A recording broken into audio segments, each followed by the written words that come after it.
So I wanted to show you guys a few things. Just know that this is not an exhaustive demo. This is a very like kind of an overview. There's a lot of meats and details in here, and I'm a developer first, coder first, and basically what I want to do is show some things that, for the most part, if you know who I am, have you met me?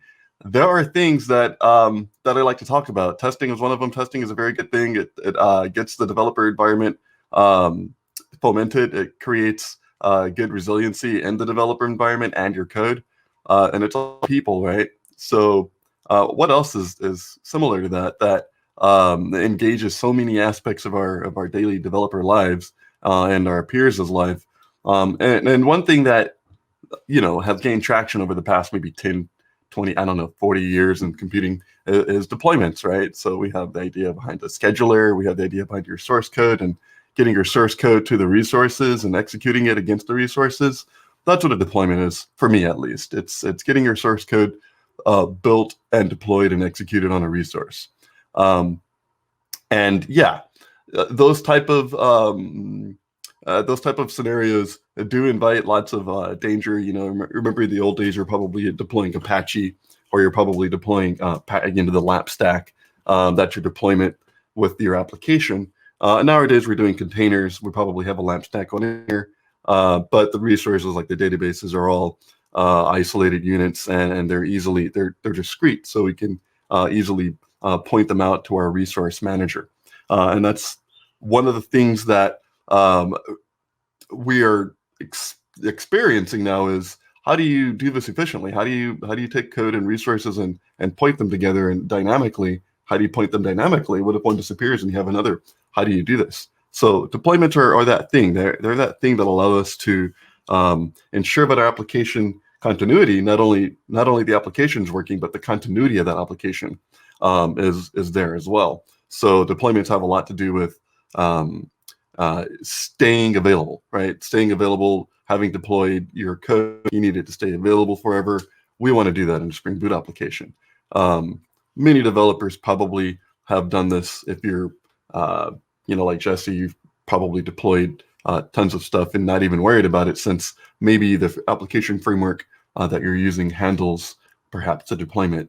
I'm kind of getting into the weeds in this myself, since it's kind of a renaissance. We have Kubernetes now.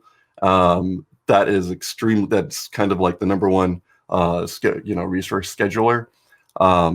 And we have a lot of what I would see knowledge churn, where a lot of people are going between Terraform, Kubernetes, and some mix of like OpenStack or OpenShift, and figuring out how to get the best performance ratio out of their development environment. So whether you're at a bank or you're at a school, you're going to find what works for you the best. And I'm just here to show you, hey, Spring Boot comes out the gate ready to deploy. And that's a good thing, because those are usually harder bits for developers. But me as a developer, I took it on. I took the line and said, let's deploy. Let's get our stuff deployed onto a server. Now, this is a quick bio of me. If you have any ideas or any questions, you can find me on Twitter at Mario Gray, or you can go ahead and view the source code for the demos that I'll show you today. They are on GitHub, Mario5Gray/demos. Now, I have a few links that I want to show to you guys up front. The links that I want to show you happen to be my links. That's the links to the demo, of course. But most of all, there's a couple of extremely well-written documents, like very concise documents out there that I would say deserve explanation. One of them is the BuildPacks concepts. If BuildPacks confuses you, like it did me, you will like it. You'll like the example in there that basically guides you about the process of a build pack. If I could probably show you that. These are some of the things that, oh, hi. Yeah, these are some of the things that I'm going to go through a little bit, is about how BuildPack works. I'm not going to build the BuildPack or go through it in gross detail, but I can show you the BuildPack.io.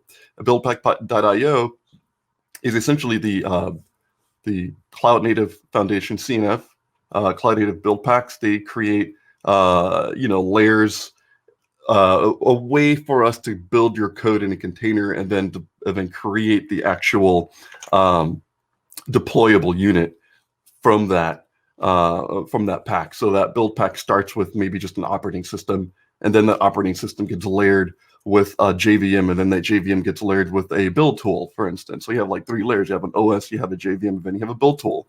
So those are multiple, multiple stacks within your build pack. But not to go into any gross detail, a build pack will allow us to quickly and efficiently build a container. That is, I want to build a container and I don't want to have to do this. I don't want to have to go to, for instance, I don't want to have to go to a Docker file, right? So normally you probably use a Docker file. So build pack will help us not to use the Docker file. And this particular Docker file that I wrote was going to take a JDK 11. So this is 1109. And it was a slim build. So the OS is a small subset of Ubuntu. And it's the current version of Ubuntu. I think it's Buster currently. And call it my build container. And then in my build container, I created a workspace. And if you notice that I had a copy command, I have 4 copy commands. What these basically do is take the data out of my current directory and move them into that build container, and then run Maven on it. So what ends up happening is I have a container that actually builds the thing, and then I have another container that says, hey, I'm going to take that container that you just built from, and then I'm going to push that jar file into it and say, given this container knows how to execute a jar file, I can say, once you've copied this file, create the entry point. So the Docker entry point just tells us once this container starts up, what should I execute? And that's what it's going to do. It'll execute my application.jar. So given that, what we wanted to do is we wanted to make it a little bit simpler for us to go ahead with these development scenarios and not have to engage the underlying container resource manager up front. And I think that the build pack Packito is doing that's a wonderful thing. Its nature is to bring us up a few levels from having to execute standard commands for resources that might change over time. And this is one of those things that helps us to maintain a semblance of, I would say, reality. That is, we're not going to be stuck in the weeds doing one thing, right? Like Docker files. We can continue with our normal development jobs, and that's very important for me. All right, so so the build packs aside, and that was a big just blab on that one. There's Spring Boot Docker, and as you know, you probably want to read this. Great documentation.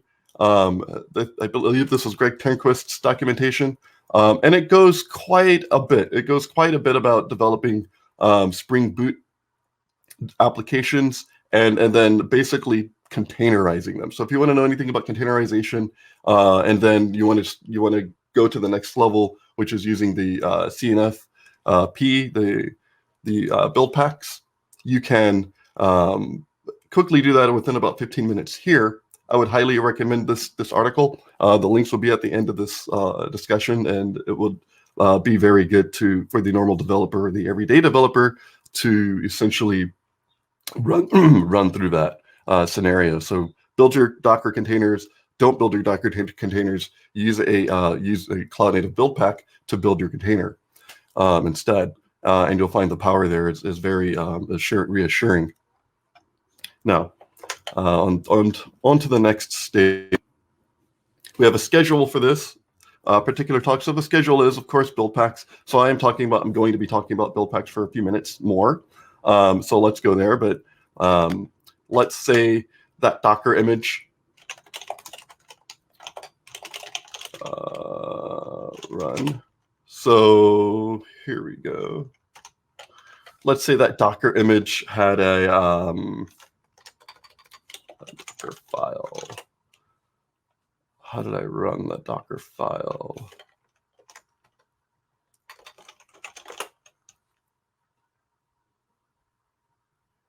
here we are. So I'm looking for the command.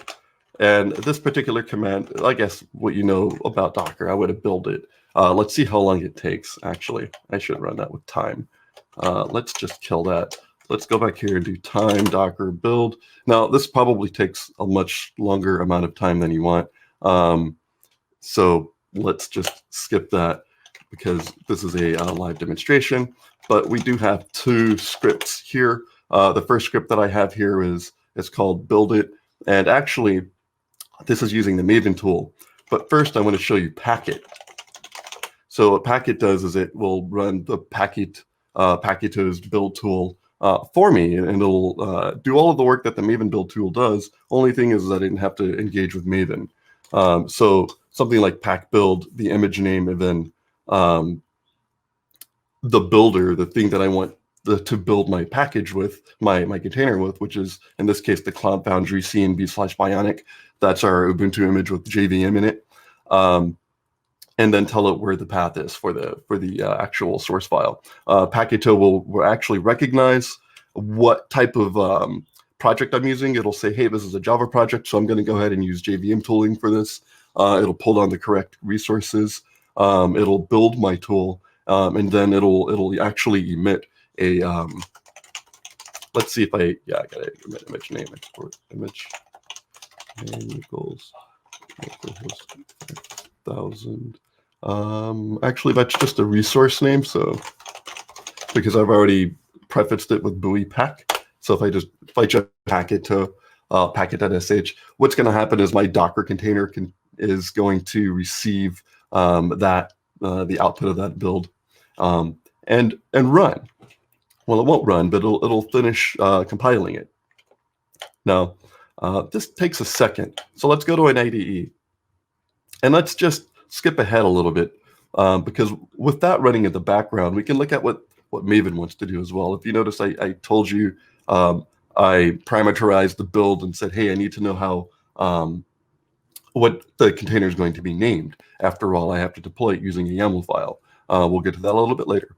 But for the Cloud Native build tool and Maven, what we simply want to do is just use Spring Boot Maven plugin.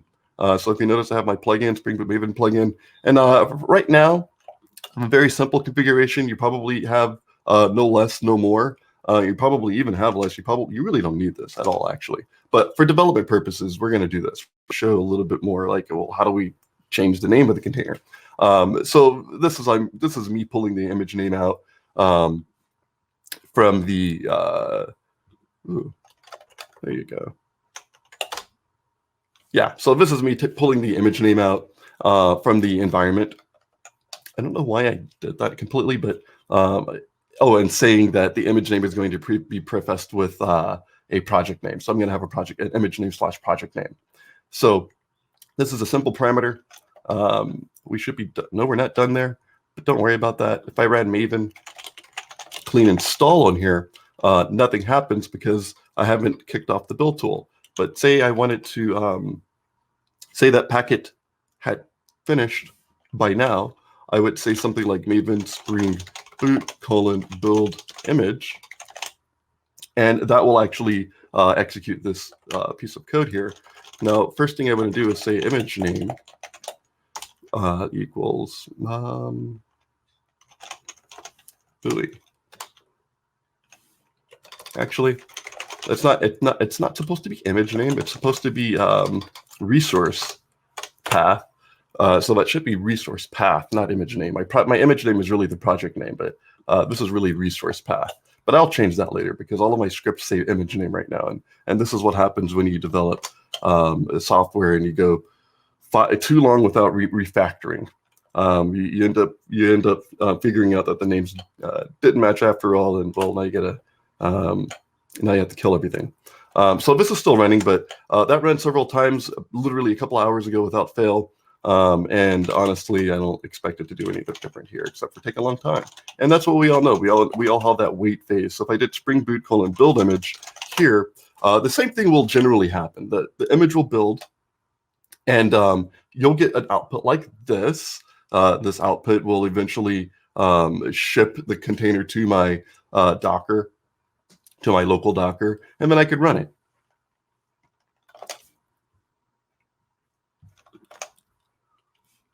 because that's how we roll in Dockerland, I guess. But on the other hand, what type of other changes would I want to make? Those are some of the things that I want to think about going forward is how do I tell my container from Maven what the entry point is, for instance. Perhaps I want it to execute with a separate a parameter. But that's not the case here, but that might be the case for you. So being able to change how your application starts up is one of the things that we want to be able to exercise later on. And for now, we're fine with the current execution plan. So here we are. We have this guy. We have our, so that's where he is now, and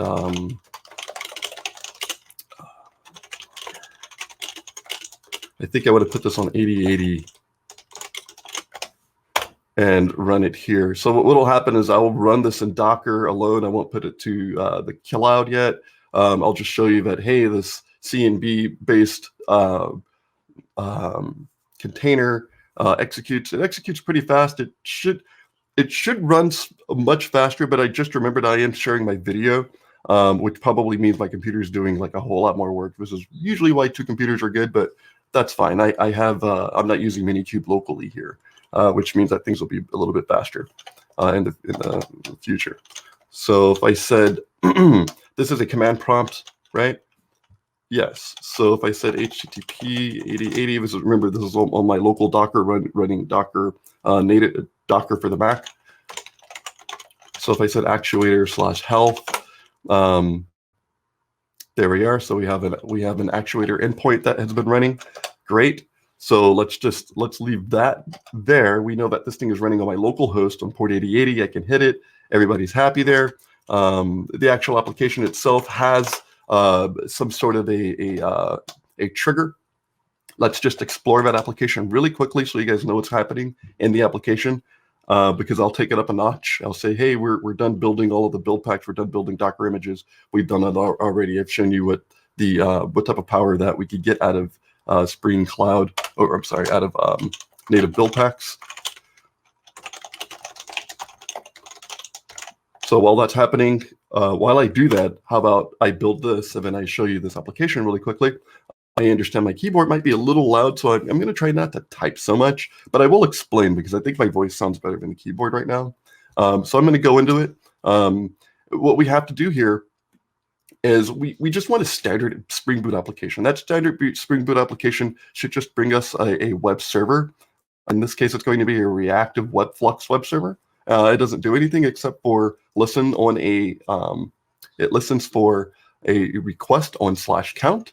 And once /count is hit, once somebody hits /count, all that it does is returns a response. It says, hey, latch countdown. I have a countdown latch up here if you noticed. This countdown latch is set to 2 at first upon application startup. So it says, hey, I'm going to count down the latch. The server goes, okay, I'm going to return the current count of that latch post countdown. Okay, so nothing else happens. It just counts down a latch once and then that's it. Now, what I did do also was I created a bean, and this is where it gets kind of like, well, what are you doing there, type of deal. So, oh, hey, here we go. So it read, so my image is at localhost 5000/Bowie latest. Great. So now I can deploy that using a deployment.yaml. But let's get back into that Spring Boot real quickly. Okay, now that the containers run, let's just see what the runtime behavior is going to be of this application. All right, so what is this guy here? He's an application event publisher. This is Spring Boot land. An application event publisher allows me to say, publish any event to the application context, and then somebody else can listen for that. And that listening receiver can then produce some sort of an action, like maybe shut down the application context, maybe restart JMX, or maybe start or stop JMX or something like that. You pick what you want your application event publisher to do. In this case, this application event publisher will only get executed once this countdown from that latch, that's 2, is once it's up, once it's done, once it's down to 0, latch data await will just disappear and it will actually run this event publisher. So essentially, this guy here, this bean, it's just a command line runner that sits on a thread. and listens for latch to go to 0. Once it goes to 0, you get a published event, and that event just says we have depletion. We're going to set the liveness state to broken. So what we want to do is at the end of our countdown, we want the application to be broken. That is, the app won't respond anymore. And therefore, whatever resource scheduler you have should see that, and it should say, okay, I'm going to take you out of the resource pool as a application. So that's what we want here. We want this guy to go out of the resource pool, pretend it's broken, so that it can get restarted as a brand new application. So the runtime state will get stopped, and then scheduled resource will get refreshed with a new instance of this application. And that's it. That's it for the behavior. Now, let's go over a couple more things. What is in my presentation here? I talked about Azure. I'm going to talk about Kubernetes on Azure, but I'm still talking about my Spring Boot application. Let's go to the health indicator. Since we're looking at source code, let's get the health indicator. What we have here is a bean, and this is a reactive health indicator. What it does is it allows us to say, we're basically publishing this information to actuator. So whenever I have something with the name health indicator in the method and the word my, for instance, it becomes the my health indicator that I can now address as a Spring Boot component. Okay, so this is a health indicator that will just push either 1 or up or down, and it basically asks the countdown latch. It says, hey, countdown latch, are you 1 or more than 1, I guess, or if you're just 1, you should go down. You should say, hey, there's no more. This health indicator is now going to tell the Spring Boot application that it is no longer available. That is the my health indicator. So just the my health indicator will say, hey, I'm down once the countdown latch reaches 1. That's one thing. The other thing is, and remember, this is just an indicator. This is not going to actually be any action. This is just indicating. So when Kubernetes asks, it's going to see, hey, it's down or whatever. But that doesn't happen until it actually goes for a request. In any case, we want up. Otherwise, it's 1 and it's down. But the bigger news here is not that I have a custom health indicator. Excuse me. The custom health indicator is not the biggest news. The biggest news is that I can configure these things from my application.properties. And in doing that, I want to ensure that I have, endpoints. So I want a health endpoint, I want the shutdown endpoint, and an info endpoint. So basically, these are, let's see, is this guy running?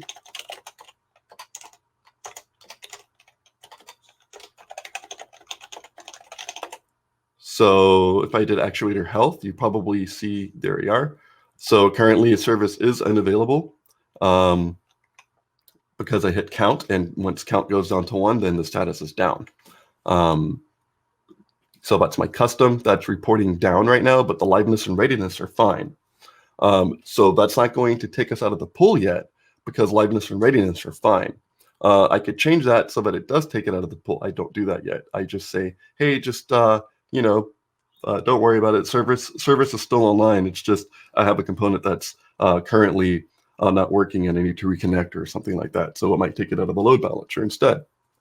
Continue processing your normal requests.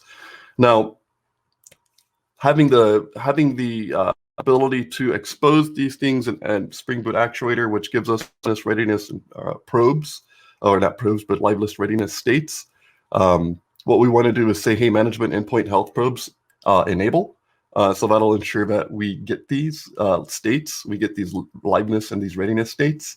And then we want to include our own custom group, which you saw in code earlier, the thing that says, hey, is the latch 1, then it's down. If it's not 1, then it's fine. And then we have our actuator liveness states, which are what you see in here in these groups. So if you hit the particular group, like liveness, you'll get the status, you'll get whatever type of metadata that was programmed into it. So both liveness and readiness have a status, and they are currently up. But we could change that in about a second. We have a shutdown endpoint. So if you hit /shutdown, it'll take the application out. So we don't want to do that now. The server.shutdown graceful is the idea that if you do shut down the server, then only shut it down until all the requests that have been that are being serviced right now are done, but just don't request anything else. Don't service any more requests. So graceful just means make sure everything is like winding down rather than just cutting it fast. So that's why it's graceful. Okay. So let's see what happens if I did. Let's go back to HTTP 8080/count. Okay, now it's 0, and it should be down. Okay, good. So now liveness is down. So we turned, now it's not live anymore. Now our application is essentially dead. If you notice something, you probably noticed that I sent liveness.broken, not readiness.broken. Readiness is just when the application is up, it's up. But now liveness is broken. So if you notice something strange, the application hasn't gone down yet, and that's because I'm running it on Docker. And that's on purpose, because in a second, I will just go ahead and deploy this guy on, oh, there you are. Okay. You're gone. Oh, heal. Oh, I almost got happy. Yeah, okay, so the application's still working. Now, let's go ahead and not run this on Docker locally. That was just a quick, one-off to show, yeah, it runs in a container locally very quickly. But what if I want to deploy this to, say, this is a deployment. What if I wanted to deploy it to, say, like a Kubernetes,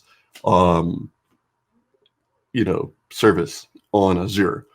This is what I'm doing here for this particular instance. Is I'll take that simple, tiny Spring Boot application called Buoy, that all it does is it has a countdown latch and some liveness probes, and I want to push it to a cloud.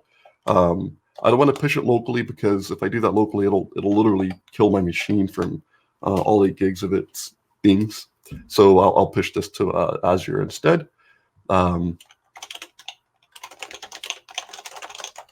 Let's see. Let's make sure you're connected. Kubernetes context. It has my Azure cluster here. All right. The next I want to do is, now I know that my container is available. How do you deploy to Kubernetes? There are tools that I am learning that I will be talking about soon, which are going to make this part a lot easier. But here's a deployment YAML file. Let's not look at this YAML file too long. Don't look, or your eyes might burn. I don't want that to happen. I want everybody to be happy. Please don't look at this too long. Essentially, I'm going to use my repository version. So this is going to go to Docker Hub. This can go to my local host, but I don't have a local repository in Azure. So let's just go to my Docker Hub and use the thing called Buoy latest and deploy it. Now, one of the things that Spring Boot is really good at knowing is this section here. So remember, I configured liveness probes, right? Liveness state, readiness state. You need something to react to it, right? And so liveness probe here will react to it. This is my deployment YAML, or I have a configuration in the API. It says liveness probe, so I'm using liveness probe. And how do I get liveness probe? It's simple as statically binding all of the paths here, even the port here, and telling it its behavior. Hey, you should wait 20 seconds. If you hit it twice and it doesn't work, then you're failed. And wait 5 seconds in between, polls. Same thing with the readiness poll. Give it a URL, port, and some assignment. What do you call it? Some behavior, and then Kubernetes knows, hey, the Spring Boot app can either be up or down, and it could react to it. That's kind of the important part, is it being able to react to readiness probes. Finally, you have the service here. You have to be able to expose the service to the public. So in order to do that, we just create a standard service that points to load 8080, and it's a load balancer service. Excuse me. All right. So let's do the following. Let's see and make sure that this guy here is there. So let's k deployment demo. Okay, so we're going to redeploy it. I didn't want to start with already running deployment, so I'll just delete it and make sure that it's not there anymore. Good. All right, so really? Oh, that was weird. Okay, so we're going to go ahead and just deploy this. We launched this YAML file. I've said deploy a whole lot, and that's because this is Bootiful deployments. So if you're wondering why is he talking about deployment so much, that's because we're in Bootiful deployments. And Bootiful deployments means this is version 0.2. We're going to get to the point where we're literally deploying without breathing much. And as you know right now, I'm breathing quite a lot lately. It just happens to be a thing that I do. We have the simple application. Okay, I guess it's already deployed. So let's make sure, is it done? Oh, it is done. Okay. That was quick. Well, it was quicker than I expected. Usually, I don't know. It shouldn't take that long anyway, should it? All right.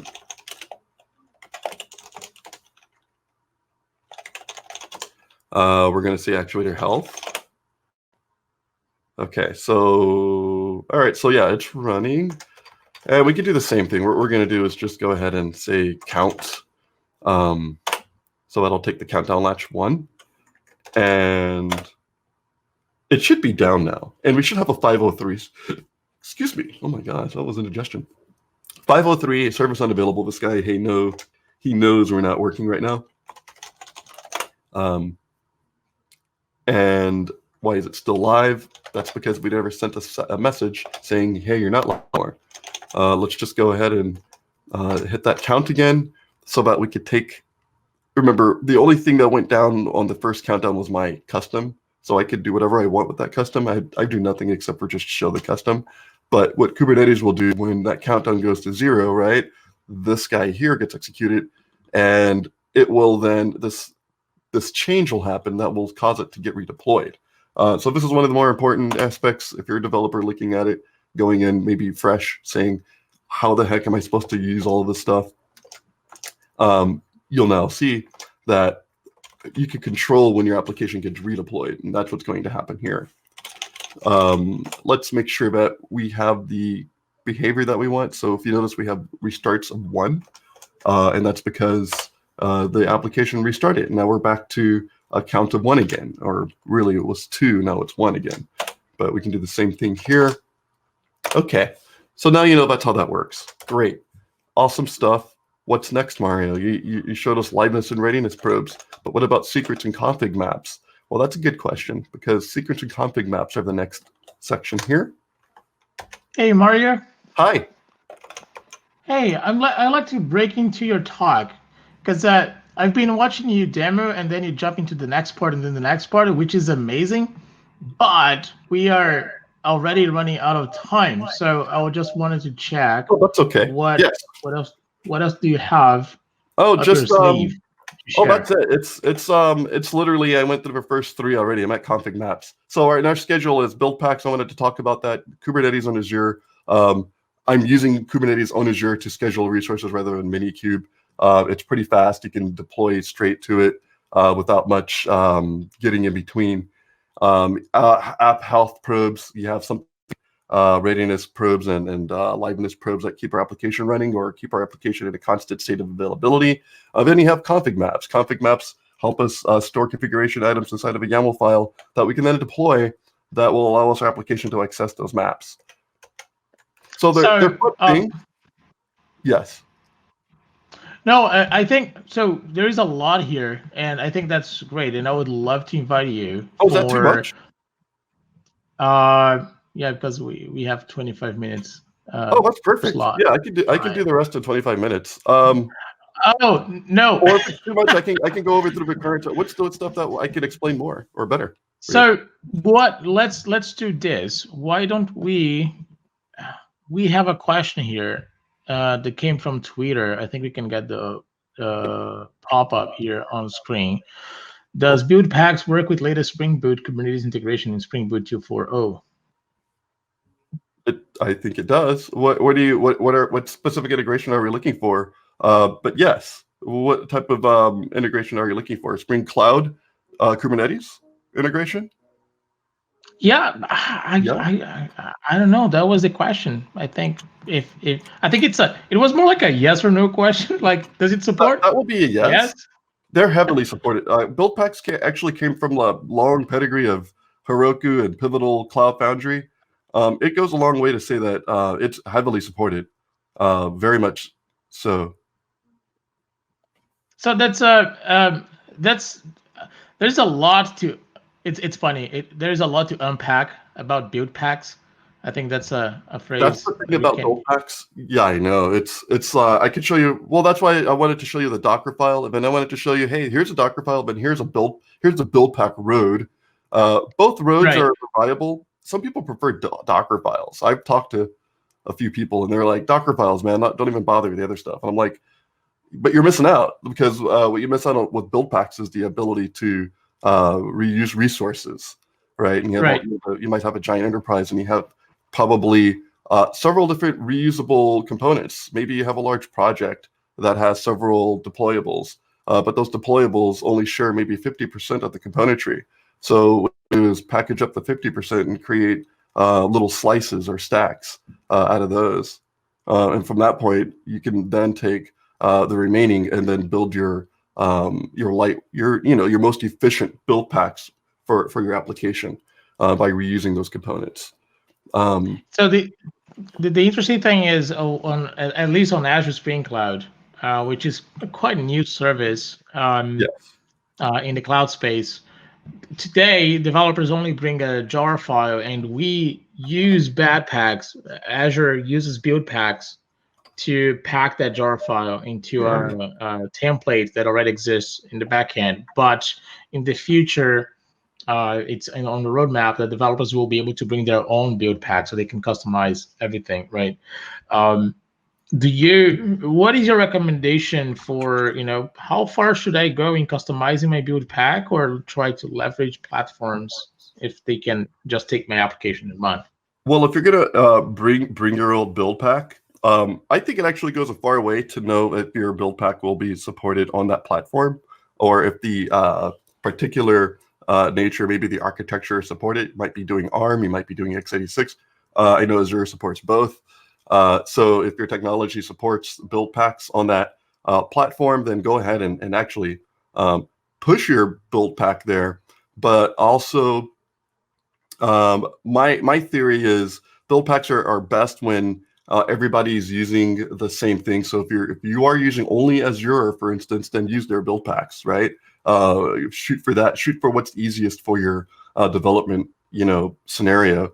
But if you're multi-cloud, you probably want to BYOBP, build your own build packs, I think. That's a new one. That's a new record. Yeah, and don't worry. Look, so build your own build packs if you have the need for it. Otherwise, if the resource manager does it for you, if there is a tool there for you, then that's awesome actually, because it'll probably be more optimized than say your own build pack, or your own build pack might be just as optimized but not as easy to use. So find the trade-offs there. I haven't used the one for Azure, the Azure build packs yet, but if it's cloud native supported, then it should be pretty darn standard and easy. Excellent. Do you mind posting on your Twitter account so people check Mario's Twitter account, Mario Gray on Twitter? Would you mind posting there a link to the slides that you presented, so or you don't have slides or something? We don't have slides. There's like Can one you post slide it? in here. There's literally this and that. There's two slides. The best slide is this slide here, because it actually keeps me on track for knowing what to talk about next. Do you have a slide with links for other resources so people can learn more? Yes, this one. There's the resources, yeah. So here's can I ask you to maybe take a picture of this and post in your Twitter so people can go to Mario Gray and then just follow from there? I think that would be great. While you do that, let me welcome my friend and co-host behind the scenes of this conference, Kirk Pepperdine. Howdy, Hello, guys. Kirk. Hi, Mario. Welcome. Wow, that was an action-packed presentation. I really loved it. Where did we go? Yes. Where are the rails? How did the rails look to you? Oh, yeah, it was. Excuse me. It was good. It was like all kinds of good stuff in there, and I would say that one of the things I told Vinkat, because he's like the probably the original live coder. I said, dude, you got to have a takeaway that people can come back and look at afterwards. This is no slides. This is screen capture it. And now if you go to Agile Developer, his library is there, right? With a screen capture of his presentation so that you can point people to say, because you're just like zipping through stuff. And I'm going like, hey, I want to go back and look. It's gone. Because you're just singing along really nicely. You use this thing called horizontal scroll line on the video, and then you go all the way back to 15 minutes and 27 seconds to the exact point where Vinkat had his slide ready to go. That one, but he actually, I think his slide has like a Kotlin on it, or maybe it has like an IDE on it. If I could find the slideshow that allows me to have an IDE in it, that'll be great too. Actually, I think that's probably the best of both worlds, is a slideshow with a little IDE window, a little REPL or something like that. So yeah, Venkat uses TextMate, and he does all macros. So when he do / or -- or whatever, something happens in the text. Yep. So it's quite interesting, and then he can just switch quickly to an actual Java code editor on TextMate with syntax highlight, and he never makes mistakes. Oh, his code always compiles and runs. I mean, like, what's going on with that guy? I don't get it. No bugs. Zero. Why? So frustrating. No compilation errors on Venkat's code. Much code, right? How many chances for bugs do you have when you don't write much code? It's all up to how much bugs do you want to write that day. I mean, I'd like to say that, but then I have these really small demos, and I get at least 4 compile errors every time I make one change. So.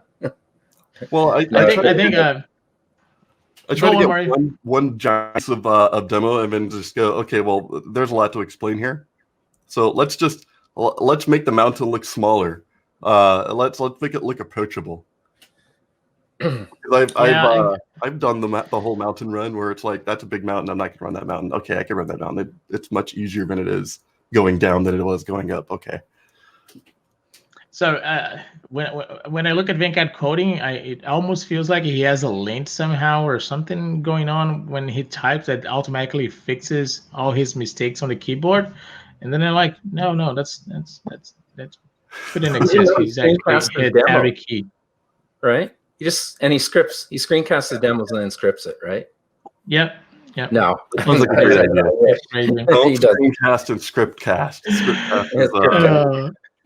When you think it's a text editor, it's actually a player. Yeah. No, Vinkat is just amazing.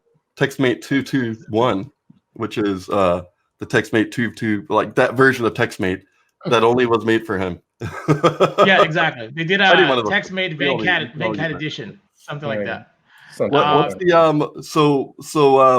the schedule here then? Unfortunately we are done with for the day. We're gonna wrap up, and Kirk and I will recap what happened today. It was an amazing day today. And we're gonna walk through the schedule for tomorrow. So Mario, you are welcome to hang out with us if you want, but I just want to close so we can have a nice cut of the video, but you can stay online. So for the on-demand video. So Mario, thank you so much for your presentation. Thank you very much. Well, I enjoyed giving it. I hope somebody learned anything off of it. I aim for capturing your mind, and hopefully you got something out of there that made you go, oh yeah, I should probably look at that, or maybe that's a good idea. Yeah, awesome, great. Developing, I guess. So that's. I have a question. That's wonderful. So any of the other let's stop here, and then we have the cut. So bye everyone for this session. Bye. And now let's move on. Oh, Mario, you can come back. We can have Mario back. Oh, I'm here. We can have Mario back. So I just want to ask Mario one question before he started in this. did you manage to see any of the talks? I mean, No, I've been busy with families. We're right, back now, right? So I've been like busy everyone with else. other things. I have like stuff going on. Yeah. Sorry, didn't want to put you on the spot. I was just going to ask you if you had a highlight yet, but to start. Okay, Bruno, why don't you take it away? So today we had quite a day. Today was like almost like 99% technical talks. Yesterday we had at least 2 talks that were non-technical, and they were great as well. Today was a lot of technical stuff. We had a keynote that Marty and George from Microsoft shared what Microsoft is doing with Java, how it started, how it's improving, and how it's contributing back. I think to me, one of the highlights was how Microsoft changed in the past few years, and it was Microsoft made it possible for itself to be part of the Java ecosystem, or at least to get started, to get into the Java ecosystem and welcome a Java engineering group and welcome Java developers to work at Microsoft to help Microsoft be part of the Java ecosystem. That to me was the key to take away. But I'd like to ask you, Kirk, your perspective from the keynote. What are the things that you feel like were the major takeaways from it? To me, the major takeaway from this was that Microsoft wants to engage with the Java community, and they want to be seen as doing the right things in the Java community, and they've been stepping carefully into this space and doing it in a way that I think has been very commendable. And you can see the progression. It's like we've come in, we've looked around, and now we're starting to contribute. And to me, this is just a perfect scenario, I think, is to have all of the big players. Awesome. And Mario, any thoughts about this whole idea of Microsoft getting to the Java ecosystem, running a Java conference, and contributing to it? So obviously, yeah, because Microsoft is big on workloads. Microsoft wants to own the computing resources for all of our workloads today, and that's something that we want. But on the other hand, it's a lot of trust that we have to gain with Microsoft, and that won't happen overnight. Even if they started as a big, fresh, multi-billion-dollar, C-suite startup, the guys that gave Uber a ton of money, and let's just say that they weren't at Microsoft, and let's say that Azure was a completely different company for a while, and they did the same moves Microsoft took. I don't think the community would be as open, because then again, Microsoft has C#, and we love C#. We love the .NET platform, but we also know Microsoft, and they have a huge history of wrapping up ecosystems. But the way they came out with the open source a few years ago, VS Code, a few years ago, they made good introductions of themselves to the open source community first, by giving back to it. And I thought that was a really good idea, because now it allowed us to really think of Microsoft as more of a steward rather than a competitor with the other vendors. So I think it shaped our minds, basically. They did a really good job at that. Excellent. Thank you. We have 5 minutes to wrap up. So I just want to go over here. Today we had great sessions. Venkat came in and he rocked as usual. And then Trisha did an amazing follow-up with the content that Venkat showed. She just did it amazingly well, showing how to leverage modern Java on IntelliJ. We had talks about microprofile from Emily, Eclipse Audition, and IBM. We had sessions from Monica and Kate on ARM64 port and Apache Kafka. Melissa McKay came and talked about DevOps. Jesse G from LinkedIn, how they're moving to Java 11 in the whole infrastructure. And then Mario did amazing here with all these live demos as usual with Spring Boot and BuildPacks. This was super fun to watch. Today, it was a very technical day. And tomorrow, we're going to have last technical keynote but very important for all developers, not just Java developers, but all developers. If you are a developer and you want to learn more about the Java community, Mala Gupta will show you how the community works, how to be part of it, how to collaborate and talk to people, and how to behave and so on. Really be part of it. And Bruno Souza will come and share his thoughts on developer career, how to develop your developer career. I think that's a very important topic for many developers who are starting fresh, or even developers who want to switch from an area into programming, or from one sort of area into another area, still within technology. So Bruno has lots of experience on that. And I would say that Bruno and Mala are both some of the most giving people in the community that I know. Yeah, why they're here. They are. I know Bruno is. I can tell you that. Like, boy, he's a giving guy. He is something. He can engage you for an hour. He keeps going on and on and on. So tomorrow I'm gonna have a challenge to tell, hey Bruno, your time's up. You gotta stop talking. I spent about a week with Bruno in Germany at some point, and boy, that was, gosh, I when you want to meet somebody, talk development with them for a solid week and travel around, that's awesome. Bruno, exactly. Really good instrument in doing that, and I'm kind of scared of Bruno at the same time now, but at the same time, I have a lot of respect for Bruno. I like Bruno a lot. Yeah.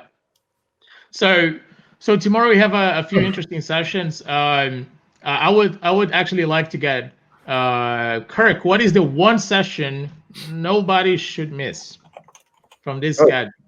Oh God! At the risk of offending every single speaker on that list, I mean they're all awesome. I'm going to pick on Heinz, mostly because I can pick on him because everyone's going to say, of course he picked Heinz. He's my co-founder of Jcrete, yada yada. But Heinz has done something really interesting with Loom. I hope he gets a chance to show it, because up until recently, I had done a 1,000,000 socket benchmark, and I don't think anyone else had done that before, or at least not published that we could find. And Heinz with Loom has shattered that, I'm happy to say, and I hope he talks about it. So is it 1,000,000 socket of pings or 1,000,000 sockets of streams? We had 1,000,000 clients attached to a single server. Yeah, and we were sending data to the clients from the server, WebSockets. That's WebSockets. Yeah. Oh yeah. Anyways, to a server. So Loom, man. Yeah, that's some awesome stuff. I love that stuff. What is your one go-to talk from tomorrow, Mario? For tomorrow, I believe it's going to be Loom too, but like I probably will say that I don't know. I think the Loom thing sounds the best. Keeping Java applications secure might be cool, but that could break down a whole lot. But Loom is like one of those nice nuggets that you want to pick up and kind of read and know about, because it's going to provide some awesomeness. Yep. Scalability. Do you like scalability? Sure you do. Everybody wants. Not everyone needs, but everybody wants. Well, everybody wants growl too, but like nobody needs it. All right. So in fact, yes, all of these sessions are really good. We picked them carefully. We invited these folks and they accepted, and they said, hey, can I talk about this? Can I talk about that? And we were all good with their interest as well. Simon Reeder works for Azul Systems, who is a partner of Microsoft on Azure. We use Azul Zulu JDK on Azure. Dr. Hai is a great friend of ours, great friend of Kirk, and he was very kind to share his time with this initiative. Reza Rahman will share his experience on Java EE. For all the Java EE folks out there, Reza. He's a passionate person for Java EE, and he will share how he is working with the Azure engineering team to bring Java EE support on Azure. Rich Turner from Windows and .NET group. So Rich is a .NET person, but he works on Windows a lot, and he was very kind to learn Java and get updated to Java and show how do I do Java stuff on Windows. So he's going to show about the Windows Terminal, Windows Subsystem for Linux, and a few other tricks. We have Jonathan Giles from Azure SDK team. He will not talk about Azure SDK. He's actually going to talk about how to design great APIs, great Java APIs. All the Azure SDKs for Java were rewritten from scratch following his guidance. And Jonathan Giles worked on the Java team at Oracle. He worked on JavaFX, and he has been designing Java APIs for many years. Ato Yanaga from Red Hat, another partner of ours, will show Quarkus and play with VS Code and deploy that to Azure OpenShift. Finally, Deshaun Carter, who recently moved to Redis Labs. We'll talk about Azure Spring Cloud. And we're going to wrap up the day and the conference with an Ask Me Anything with the Java engineering group. We're going to have myself, Martin, George. We're going to have Kirk. We're going to have Monica and a few other engineers from the team that join us for 30 minutes to answer any questions. And we're just going to have a nice chat. So with that, thank you so much, everyone, for staying with us for day 2. Thank you so much, Mario, for your time. And thank you, Kirk. Thank you, Bruno. This has been an awesome ride for you. It's been fun. We'll see you all tomorrow. Take care. Get some rest. Bye. Hey, man. Later, man.